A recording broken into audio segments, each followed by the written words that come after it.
that this is my choice. Yeah. You understand? Yeah. Like you said, ngithandanile nomfana. Yeah. And ngitshela le ntombazane, it was not like ngikhathele abafana. I had no issues. I don't want to lie. Okay. I found myself. Okay, ngifuna ukuthi ungakulahli la. Waba nengane waqhubeka wajola nomuntu wakho. Ngaqhubeka wajola nomuntu wami, ngahlukana naye, ngajola nomunye umuntu wami. Wesley's. Okay. Mm-hmm. And then Ikepila also realized, okay, all along you've always felt that thing vele because doing the thing with the male was never comfortable ngaleso sikhathi, right? Okay. And then Ikepila usikhathi uthi okay, I don't care, I'm doing this, or I found, the only reason why ungajoli ingoba usaba ukuthi abantu bazothini or usaba ukuthi yabo la usuthi ngiyajola lo owesifazane ngiyamthanda and I'm ready to be open about it. Let me tell you this. Ngiqala ukuthanda nentombazane ngase ngikhule enough.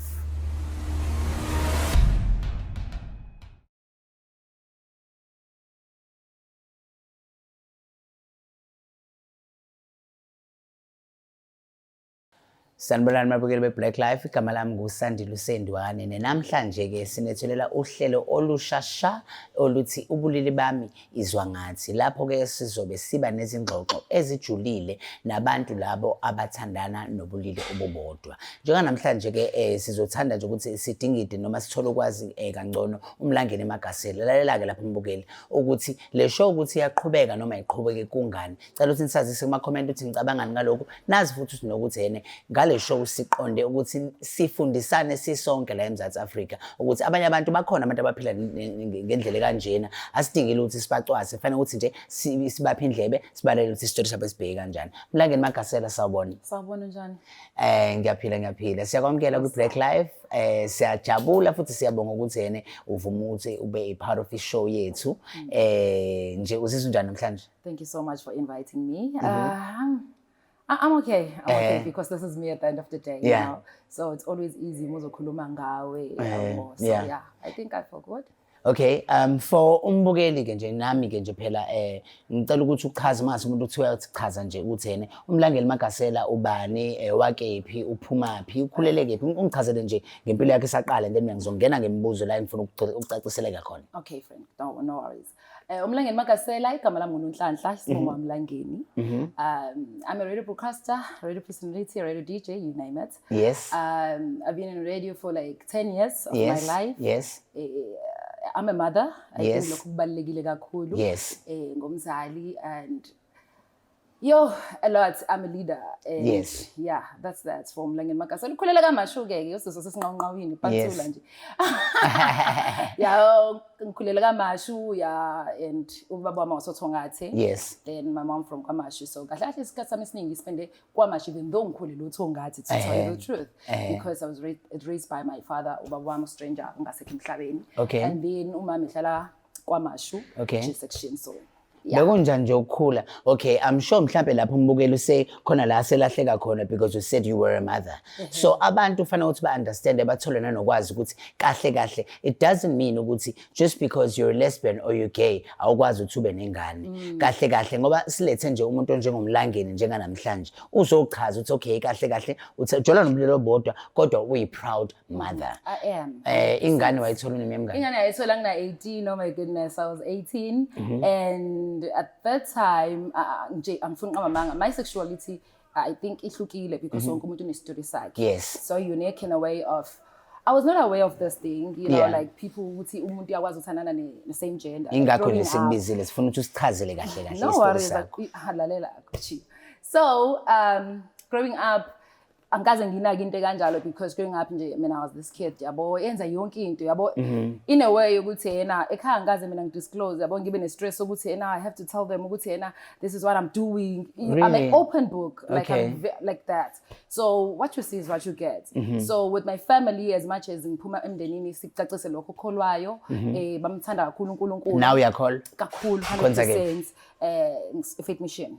Okay, enkonzweni kanjani khona? hawe ma ngaba nenhlanhla ukuthi esontweni uqala kwami ukukhonza kwakwabantu ba opposite nasekhaya. Okay. So into eyiba excite kakhulu ukubona mina ngikhetha uNkulunkulu at Okay, that time. that's Was amazing. how this child because muhlangana nomlangeni magasela abangani bami all over nje bodwa hleze mina ngethi intombazane growing up. Yeah. So nje mengenza ukarati, K-cup, dancer nje istage mengithanda kakhulu growing Yes. up. Yeah. So ngangayena umuntu othandayo nje uNkulunkulu mina uNkulunkulu nganga understand ngangazi lutho nje yabo. Sonke Because siphuma lapho because yeah. Umkhuliso omkhulu uma she was not around mengivakasha kaMashu khona umkhulu mengisotho ngathi khona ubaba egenje indaba yokusota. So what really happened I think ngihlezi ngithi kanje uNkulunkulu yena wangikhetha like wangithanda yabo because nje kwakushunyayelwa nje ngathi kunomsebenzi ngasekhaya. Then lo mfundisi ashumayele emva kwalokho ngakusasa ngahamba ngocela lapha next door ucela ukuya esontweni nani mesine esontweni yabo bese hawu bajabula ngikaze Wavuseleleka. bathandaza and I asked myself on my way home ukuthi kanti ngumuntu onjani yabo ukuthi nje abakholwa ukuthi mina ngifuna ukuyenkonzo exactly so ngahamba ngenkonzweni ngamthanda uNkulunkulu ngamukelwa in such a way abakazi futhi baze bangijaja ngifuna uqamamanga ba aware njoba ngisho ukuthi angikazi ngibe in a point where I have to stand up in front of people and explain ukuthi okay now I'm doing this is what is happening regardless ukuthi nginomntwana umaphinde ukebajola nomfana so how was this. Let's go back to where you got the child. Okay. Wajola waba nengane. Can you speak about that? Yes. I was a teenager, I was dating. So ngajola nje nomfana yabo we had sex. Yabo. Oh my goodness. Yes. It was just normal. Yes. Even though I was not comfortable because she has now a teenager. Yeah. Angazi sekwahluka ke manje ama-2K thina ke ama-80s like there was always issue sometimes ngisho nomusu ulebubuzo so like no angaka be ready. Yeah, it was something like that. Nanokuthi mhlawumbe it was pressure with the group of friends you had. Exactly. Okay now I need to have a boyfriend. Mhlawumbe nami ke njengamanje sekufanele ukuthi ngibreakwe. 100%. Okay. So that's what happened ngayijolela hawo ngaba ningane ngaqhubeka futhi nempilo yami nje iminyaka eminingi ngayiqhubeka. Waqhubeka wajola? I think I was not that active emjolweni growing up. Okay. So baby daddy after giving birth you guys are still together. Sajola nje wayengithanda because samsangithanda namanje shout out to babengane naba. Shout out to you. Again baby daddy father of my child. Ngiyathanda ke lapho ngiyathanda lapho. Babengane yami shout out to him. Yeah. And nje even sebona I was like okay this is it. What's nje yazi abangani bakho behlezi bemtshela ukuthi ayibu konke ngekho. Because nayo inkinga ngami growing up ngingutomboy. Like you know me when I'm not. Exactly. Yeah. Sure, yabo. Yonke into yami yabo. So people bacabanga ukuthi if utomboy you lesbian. Yes, guys. Can actually, you clarify that? Ngicela ukuthi ngithethe ngilungise le. Bakwethu nazi nikhama emalokishini nasemakhaya. Uma umuntu ethanda ubulili obowodwa akasiyona itomboy. Itomboy intombazane straight but ethanda iculture yabantu besilisa, ithanda ukuchila abantu besilisa. So please ngicela ukuthi uma ukuthi because I get that a lot even nami nje. Nayizolo lokho izolo uthi uzobiza ama tomboy no. Angibizela ama tomboy ngibize abantu abathanda nobulili obodwa which are lesbians. Ngicela uqhubeke. LGBT community. Yes. So people I think nalokho futhi kwaba nomthelelo ekuthenini ngisheshe ngiaccepte ukuthi oh now she's this because vele sasimbona I don't know because nje vele ke into emnandi ngami first of all I'll mention this impilo yami nje angazi growing up njoba ngikutshela ukuthi it was something that I don't even have to ukuthi ngithi hey this is me I'm doing this like ngiphila impilo yami the way I love it this is my choice you understand like you said ngithandanile nomfana and ngitshela lentombazane it was not like ngikhathela abafana I had no issues. I don't want to lie. Okay. I found myself. Okay. Ngifuna ukuthi ungakulahli la. Waba nengane waqhubeka wajola nomuntu wakho. Ngaqhubeka wajola nomuntu wami ngahlukana naye, ngajola nomunye umuntu wami. Wesilisa. Okay. And then Ikepla also realized okay, all along you've always felt that thing vele because doing the thing with the male was never comfortable ngaleso sikhathi, right? Okay. And then Isipla usikhathi uthi okay, I don't care, I'm doing this. Or I found, the only reason why ungajoli ingoba usaba ukuthi abantu bazothina or usaba ukuthi yabo la usuthi ngiyajola lo owesifazane ngiyamthanda and I'm ready to be open about it. Let me tell you this. Ngiqala ukuthanda nentombazane ngase ngikhule enough. Okay. And ngangithola umsebenzi at what age maybe? 27. Okay. Yes. Okay. So ngithola umsebenzi ngangi single for like 3-4 years. Okay. Like I was super single. Like Yes. I love God, I'm busy. Yabo. Ngitholakala nje ey'nkonzweni. Yebo. Friday nje ngibusy. Yebo. Yeah, understand? I'm that girl. I'm Yeah. that child ngaleso sikhathi. I was a teenager because kwakuney'nto ey'ningi ezenzakala ekhaya. Yeah. So I was like, okay, let me just focus kuNkulunkulu because already I got the message. Yes. So siyasebenzela khona this manager emsebenzini ungithandani ungikhonzile. She's beautiful, yabo. Mina ekhanda lami ngimbuka, ngibukela nje ngithi love efana noma because wayimgahle, yabo. Love efana noma.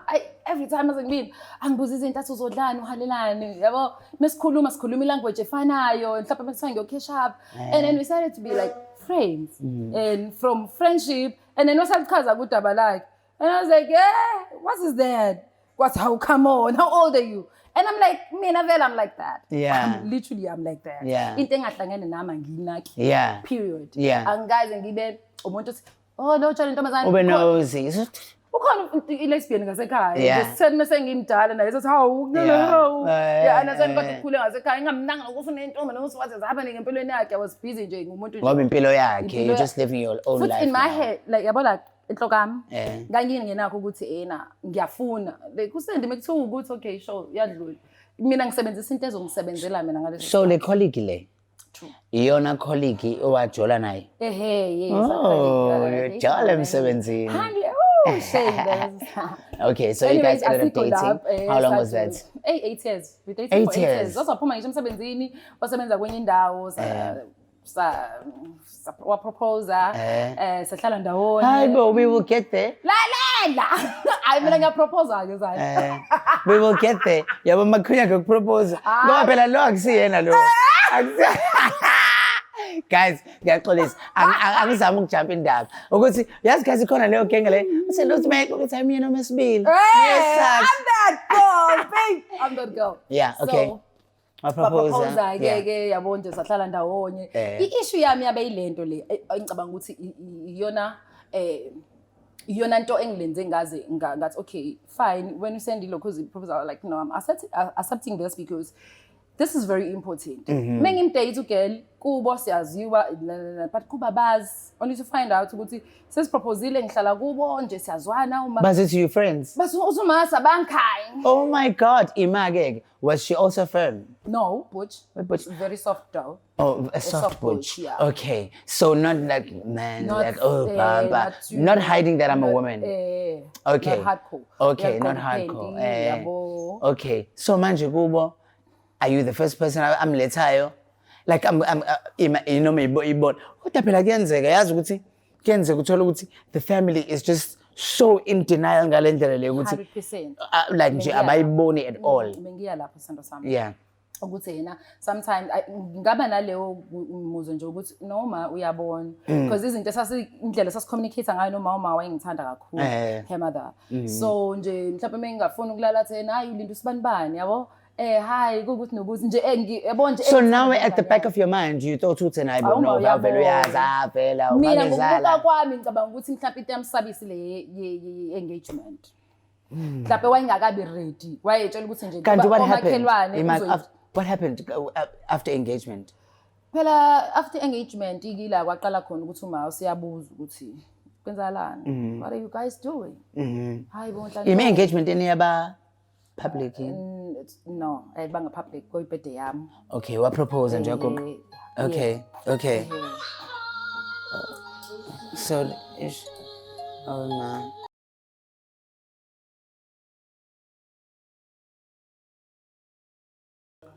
Engagement? So ngilebe ngisaba kuyigqokiri ngoba ngangingazi ukuthi manje yabo Wa propose ngebirthday yakho? Kephi esidlangalaleni? No ayidlangala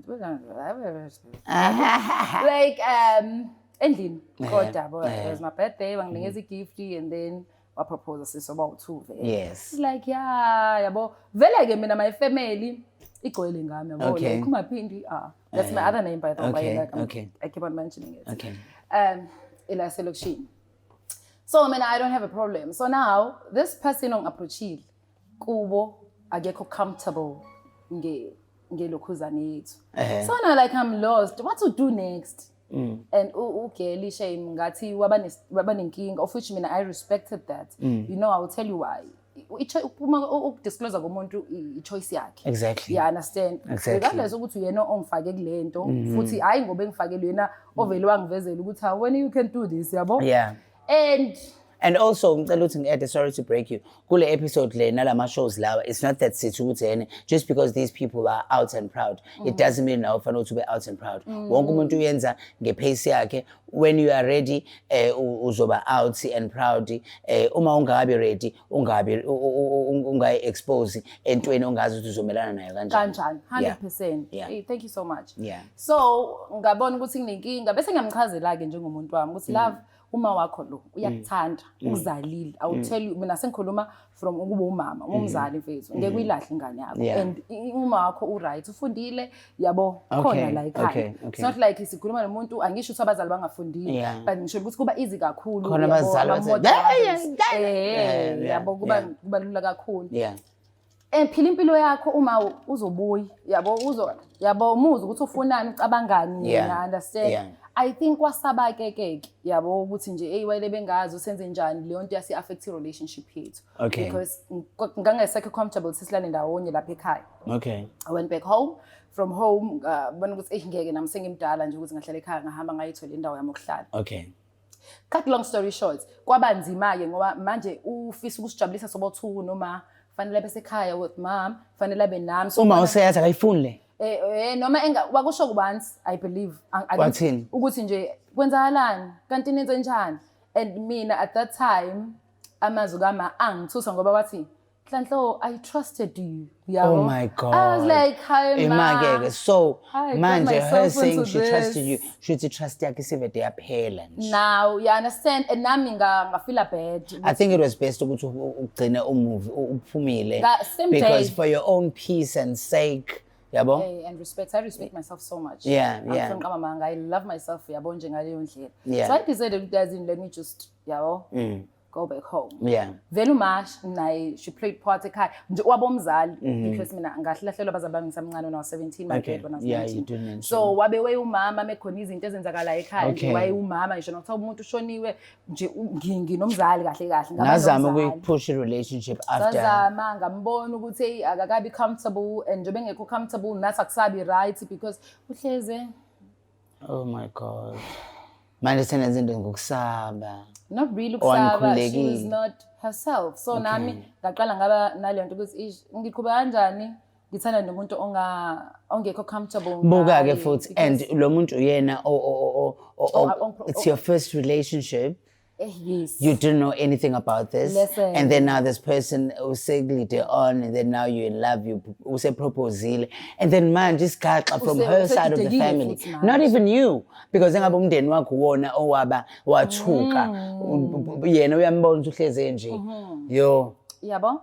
So ngavele ngabona ukuthi nje sahluleka ke kodwa kangampela ke because she had to stay at home full time to make sure ukuthi uMash is okay because wayifuna umnikeza leya falls yabo ukuthi yena angazi ukuthi falls what but ukuthi okay I can change because that's for me. No, wow. But I don't know, but it's just I can change. Okay, and then how long do you decide I'm ending this? Angizange ngidecide kahle sikhokho. You know what really happened is kwakhona into ezoyenziwa ekhaya kubo and then ekhaya kubo bathi yena khona afanele ayenze for isikhathi sokuthi so ngesikhathi leyo nto yenzeka ngiyakwazi ukubona but it was like izinsuku eziningi like inyanga 2 months and I was like no this is me to check out. Then I did that. Okay. Akazama ukubuya.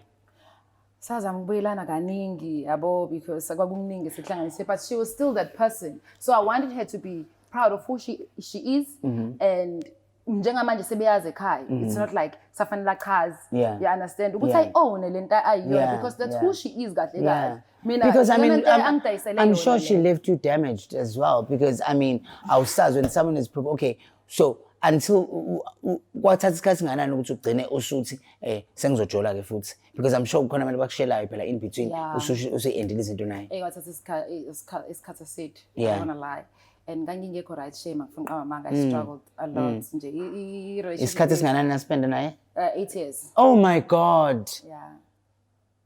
So sahlukana kanjalo and after that saphinde sazwana kodwa kwaukuthi-ke nami mina ngazi uma ungitshengisile ukuthi uba ngiyayikholwa lento yiyona. Yeah. So kwala like so yeah. No amendments whatsoever. Okay. And then your next relationship. Then did I say that? Is it the one I know? Yeah, I know. Okay. And then yeah, after that, I don't know. Kodwa-ke Cela ungitshela to a place Ukuthi where yaqala kanjani? Oh, okay, ungangitshela ukuthi yaqala kanjani. Okay, cool. Cela ungitshela to a point where naye ke sethu uyapropose. Oh, sajola-ke Wavuma kanjani? Ube awusavile lesi sithomo ukuthi hayibo nomunye wafika kanje. Naye okay, no, futhi. into enze ngimthanda. Angithi laphana ngangishawa ukuthi lo akekho independent. Okay. So uyakusaba ukuthi ekhaya ufuna nje yonke Okay. into. So lo ngachaza ukuthi lo ihlalela yedwa lana kubi isemakhaya. Yes. Nje kusho ukuthi umuntu nje yabo iqembe liyimele. Yeah. So ngathi lo ngathi lo right.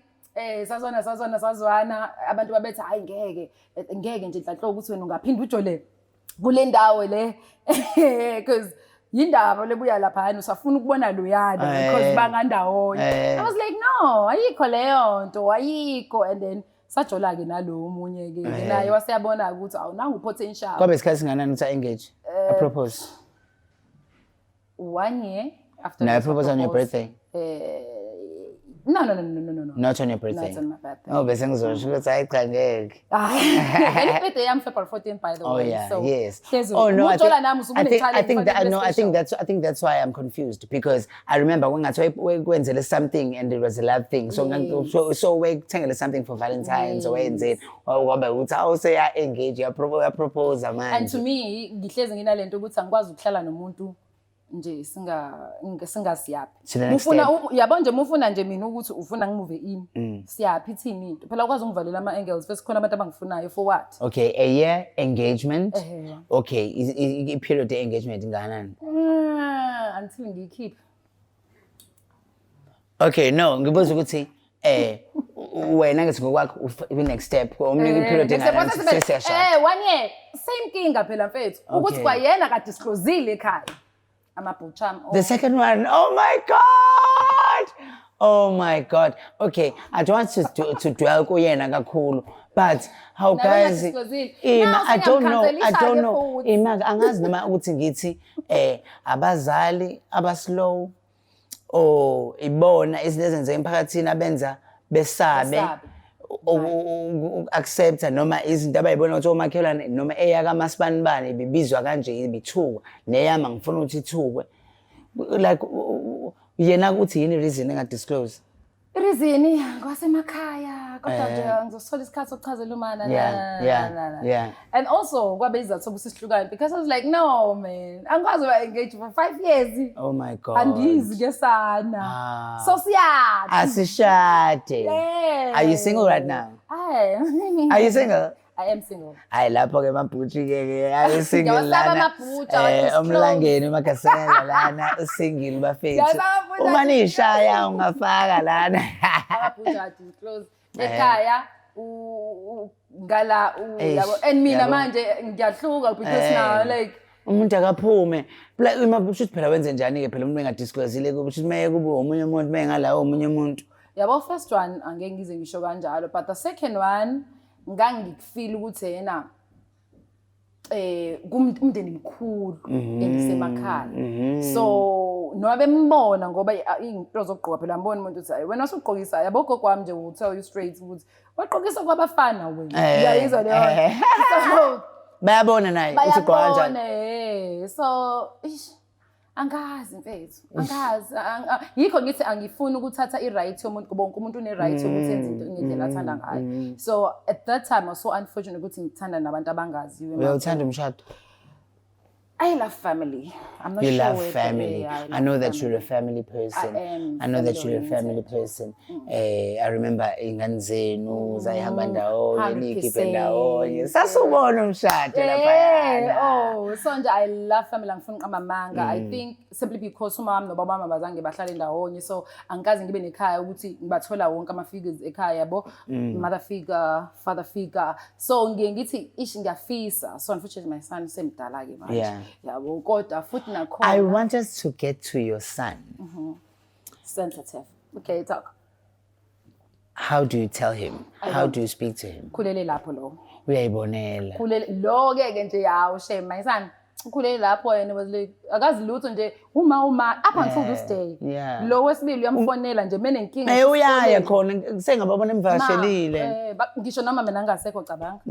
Mothers even nengane yakhe naye mothers.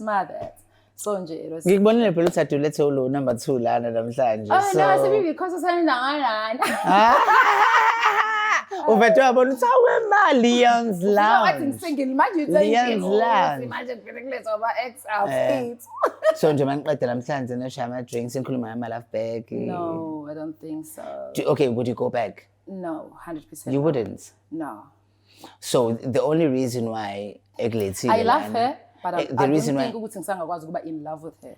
do you think ukuthi ngoba ekulethile lana uvumile ukuthi akulethe manje nizile lana uba uthu eqaleni is it because you are single? Would you uma kuthiwa ubujola bungamphindi ufonele yena since wala enanda naye? Since yena wala enanda. Yeah, no, well, since esebenzela ngala. Yeah. No. Yeah, I think. You think that's the only reason? Not really, but we talk. Yeah. Nje out of everything. Yeah. Mengithole into ngiyamfonela cabangani ngalokho yabo nje we talk like every day because nje mina nginale nto ukuthi wonke ama exes ami nje siyakwazi ukukhuluma because angifuni i-relationship ephela kabuhlungu because angikwazi ukuthi silale eblanketini oyedwa soba uthu senze izinto ndawonye and then all of a sudden we are like ungenza njani ingane yakho mase ithi nje I'm bisexual or I'm gay? Ngisho lutho. Ngisho lutho. Awusabi ukuthi abantu because I know a lot of people and a lot of families abagcina sebethe yena oh no wathelwa wafunda kuma wakhe wabona ukuthi mina ngifundephi mina ngifundephi phela yazi ngithi mina imndeni uthi kanjani no fortunate enough uNkulunkulu is amazing like that but uNkulunkulu akakwazi ukuthi akunikeze izinto efana nomunye ukopela lo so in most cases umuntu nje ubo yena abe indlela yona simply because uNkulunkulu eni decide at this time ukuthi kuzowenze ku 1 or 2 because you know you get a lot of experiences mawukhula nje as someone okwi alphabet gang yabo nje mina khona imndeni ngikhule ngazi ukuthi ngikhonzile iyangithanda but uma ingane zakhona zigcine seziba gay bayishaya bayifunde yona kodwa mina they always say abamnyekela umuntu naye ini kodwa ingane yabo ukuthi umuntu agcine seyishaya ayithuka ayishenze ayenze I think abantu aba experience into enjalo kakhulu abantu abamabutch with the community simply because banendlela yokuqoka so abantu kulula ukuthi asheshe abone ukuthi okay kwenzakalani la kade sikhuluma nje la ukuthi yena mina ngiyabonakala yini yabo ukuthi yena zithini and I love that ukuthi awukwazi ukungichuzela because this is my life, this is my choice. I decide kusasa ukuthi I want to marry a guy. So it's not your baby, it's my baby. You know. Ningasho nithi usekhathele. Angikhathele. Basho ukhathazwa yini? Uyachuza mfethu ukuthi yiphi impilo ofuna ukuyiphila nini kanjani. And respect people for who they are bafethu. Yabona bavalela abantu even nina khona la kwi community it happens where uthola ukuthi yena umuntu kuthiwa how we after 9. And kodwa no B stands for bisexual. Uyaqonda? Ithini ke leyo ke. Ngisho ukuthi kwayiwena kwayithina sim-acceptile so we expect the community to ukuthi bamamkele leyo muntu yabo ayisebenzi kanjani. Ngoba phela kuyenzeka uthola ukuthi yena yabo nje I know someone who said bona ba prefer ukuthi bajole nama after 9 phela because abafuni ukuthi ama relationship abe open so uthi yena umuntu openly gay or openly lesbian but uprefer ukujola nomuntu oyifihlile because that's how private they are. It's okay because okay akunandaba mina uthi nginjani so as long as nje ki right nomuntu amayifihlile ku right it's okay allow them to be who they are and respect that. I think that's fair. Because lento eyenzakala yenza ukuthi nalabo abanye uthola ukuthi khona abantu yabo mina ngithe i-choice yami. So why am I saying that? Ngicacisa leyo part simply because ngijole nomfana so kusho ukuthi I made a choice. Bese kuba khona ibutch uthothi akaza thinto umfana akaze nje ukhule ethanda izinto zabafana umfana and uthanda ntombazana lo muntu mhlawumbe sometimes noma uyafunda ukuthi athi okay this is me, this is who I am. Kodwa in most cases basuke bengeke bethi if menganikeza ithuba lokuchoose menge ngichoose because uyazi ukuthi LGBT sihlezi criticize. Khona naleso sikhathi esibiza ngokuthi ekuthiwa I heard to a discovery stage where you're still discovering yourself. So omunye I've met a lesbian ongitshelayo ukuthi like mangithi ngiyambuza ukuthi oh okay like wafika kanjani ukuthi ugcina usuba nengane because I see they're lesbian. Useyasho ukuthi oh no I don't know nami angazi ukwenzakalani kodwa I do have ingane. Abanye bathi ethi into emphatha kabuhlungu ukuthi abanye bathi ulale nobani wathi into eyenzeka kanye unayo ingane uyayithanda ingane yakhe ayiboni njenge mistake but akazi ukuthi kwenzeka kanjani kodwa yena uyifully lesbian. Yabo. So impilo nje ikanjalo mfethu. Abanye bahlezi bengibuza bese Magasela ngelilanga ufisa ukuthi nje ube nomkhonyana kade ngiyichaza le nto. Hey mina I love family mfethu. I'm mawubona ukuthi akulungeli la kobulilo bodwa mawukuthi nanga ugayi uyaqhamuka. Inkinga ngase kube bafethu nani ngiyadlisaka sifaka izicelo. Boy no bawuzani ngadlala. Guys I'm joking. Kodwa on a serious note if ngifuna ukuthi okay I don't know angazi ukuthi ngophila kanjani simply because ngiyathana nomfana yabo so I know ukuthi umfana umfana intombazane into but then I realized that this is the only space that makes me feel comfortable about myself. I can literally be myself. It's a safe space for me. Yabo abafana you just I think abantu ba controlana yabona ukuthi kuntoda I mean engayibuka lapha na bakhona nje nama lesbian ethi kodwa uba igama lakho elikubele ligcine la ungasondeli mawuthi kanjalo no don't do that because uzoba nenkinga indaba ufuna ukungitshela ukuthi uyini indaba ongabenzi lobo oyikona let me see you for who you are. Why are you telling me? Okuyini amalobolo umshado commitment. Ubwena phela leader mfethu at the end of the day. I also wanted to share that with you ukuthi mina growing up imisebenzi yonke engasebenza yona ngihlezi ngiyimanager. Yonke imisebenzi. Kusukela ngiyingane ngisayitshitshi nje yonke. Bonakele you were the first one to come through for the interview. I'm a leader. So ngistori sami ngiyasazi when I say something this is it yabo. Let's speak about Mlangeni Magasela, the brand, radio personality, producer. How did you come up about being you, who you are? Okay, I've always loved radio growing up. I'm not gonna lie, I will tell you. I-radio into eyenza ukuthi ngiyithande kakhulu ukushonela uma kwangekho lula kumina kakhulu.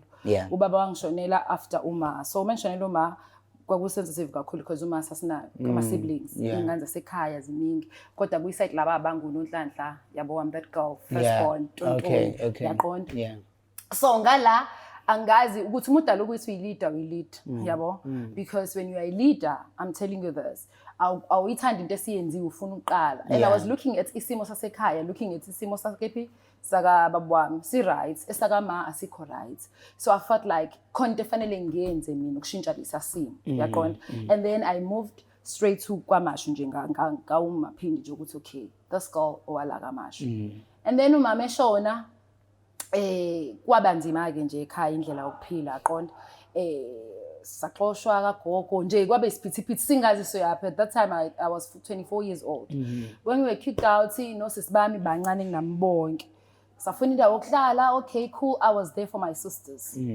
you know what happened mase sitholile indawo yethu yokuhlala sesi right ngihlele ekhaya ngine trauma yalento yenzeke ekhaya ukuthi hey musushonile ingane zakho ziyaxosha I think most families babhekana lezi zinto so ekhanda lami because of i-radio I used to listen to Linda Sibiya kakhulu. Shout out to Linda Sibiya, he's inspired a lot of radio people. Ngangimlalela he was himself wengamsakaza he was yabo you can literally tell with this guy this is who he is I understand it's not over until God says it's over yaqonda nje what yonke into elingisela abantu and I fell in love with him so wangenza ngathanda i-radio in a point where I felt like yazi impilo yami sengiyiphilile iyangiphoqa ukuthi kube khona nami okupositive engikwenzayo no future angangaba nayo imali but into engiyithanda ngomsakazi le ukuthi you educate people understand a lot. That's a powerful platform. How did you get into like apply? What is your first okay, let me tell radio you. gig? Okay, Inanda FM. Shout out to Inanda FM. Shout out to Inanda FM. Inanda FM. I will tell you. So ngathola nentombazane nje ayikho kulayo ngabalile nje ngisa Gangajoin nomnye ugal. So Okay. lo girl ingangimhlupha ngihlezi ngithatha laptop yakhe ngithi ngifuna ukusebenza eradweni yabo ngikhuluma laptop yakhe nginikeza yona yabo ngidlala music bese ngibheka out ingoma ngisha ama links nami ngicathi kulula ngisakwenza ngihleli endlini. Yeah. So this girl yahlala emqondweni yakhe lento wayithanda. Wathi asahamba nje sese Eastern Cape eseyakhohlwa nokuthi kwaba khona nje yabo umina and then wathi mevakashile weza kune promo eranayo kuthiwa kufanele ama female presenters kwinanda FM. Okay. She called me. Wathi, Oh my God. Oh, so okay, so mina from ukwazi nje ngale conversation wile ex le fonelekayo okwazi you keep a relationship. She's lutho ziyaphoselwana izinto lapha. Okay. Okay. So mengixoxela leyo nto ngithi no Asanda ngempela bese anginamali athi thatha imali onayo yokugibela emsebenzini uhambe uyoyenza idemo bese uyabo kanjalo mina mengizothi mase ngithola imali bese ngiyakunikeza ngathi sure thatha imali yokugibela emsebenzini ngihamba wenza idemo shout out to Thabiso Nyaba Thabiso Nyaba shout out to you technical producer. He was so patient. He's amazing. He's patient. He's very patient. From 9 o'clock to 5 angithi angaze ngenze radio before. Yeah. I don't have no experience, so he's telling me ukuthi yenziwa kanjani idemo ngidlalisa ingoma ngiyangiza Yeah. Yeah, I understand, Yeah. but he helped me out. And then wafonela. Ngangafonela kwafuna abantu abawu-3. Bafonela bebawu-3. I remember it was untombazane uSuzanele, uTochi, Shout out to Tochi Luli. Tochi and uSiphokazi. Yeah. I was like ngabona bepostile because asifuna ukubona phela ukuthi obabathathile. Mama, I made it. I was like, I did not. And then from there I was like, mina ngibizwanga. Vele kodwa ngangibona ukuthi laba ngathi bahlakaniphile amankinobho bawabamba fast yabo phela ama-2K yeah no kwaba kanjalo then ngase ngezwe kuthiwa ngiyafonela kufanele uproduce ufuna producer for the weekend show for iLokhuzana. I also want to share the story with iLokhuzana breakfast ngisebenza emsebenzini ngasuka kwenye indawo ngathi ngicela kwenye indawo sengiqashiwe nanda ngingaqashiwe nanda angasebenzi khona before icall kaAsanda. Wow, I'm telling you uNkulunkulu ke lo yeah ngihamba ngakuLokhuza uDasiyami lapha office ngathi sengithola iLokhuzana ngidinga umsebenzi like ininginikeze indawo engizosebenza khona 24 hours ukuze ngeke ngize ngihluphe ezinye imanager yabo was still supervisor at that time. Okay. Banginikeza ke ngahamba unakho ke sekuphela like unyaka 2016 sengiyafonela mina sengimuvile from eDrobheni sengisebenzela la ku 90 drives nama promote anything. Yeah. So mase ngisebenza lapho nakho ke sengitshela kuAsanda sengizama lento ke already mina ngiqambile ama ngemsebenzi sengiyasebenza mase ngibizwe nanda ngibizela the same slot engile ngiqamba mangithi ngiyasenza ibreakfast show. Oh my God. Same slot. Oh my God. Babuze ukuthi ngiyakwazi uproducer ngiyagooglisha nalapho ukuthi okay bese ngiyafika ngibizeke kuThulani shout out to Thulani Zondi. Shout out to Thulani Zondi. Uphathi wafuba interview and I was like hey mase ngitshela ukuthi ngithola umsebenzi from Saturday ngiyaqala ngizoproducer iLokhuzane i-show i-morning shake up. Morning shake up. I was like hey ngakhala ngisuka e-studio ngaze ngafika emsebenzini lengusebenzayo so ngenza kanjalo ngemsebenzini on Saturday ngihlezi ngisebenza. And then kwaphinda lokho kwagila eqaleni. You found love emsebenzini.